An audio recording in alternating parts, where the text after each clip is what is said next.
As a Seahawks fan, I want to say three things about what happened last night because, to be honest, I was shocked, a little surprised. Geno Smith is traded to the Raiders at 8 o'clock at night on a Friday. Come on. I'd already almost tucked myself in. The trade was Geno Smith and a third round pick.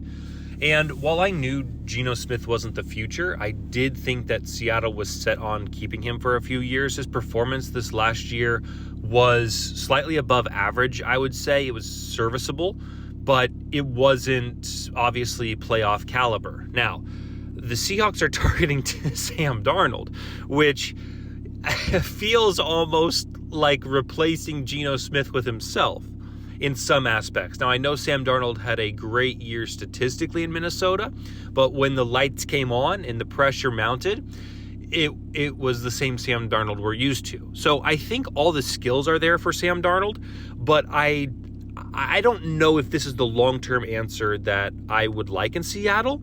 If we're just here to do another carousel a few years, then Sam Darnold is fine to me. Now, talking about their offensive losses, Geno Smith, obviously, I don't think it's a huge loss.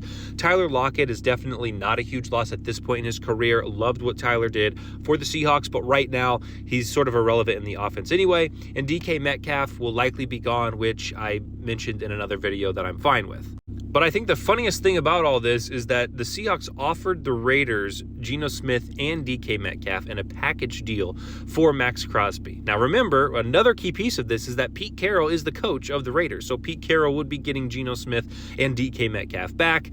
Obviously, that was not even close to anything they were interested in as they quickly declined. So we'll see what happens. We'll see what transpires with Seattle.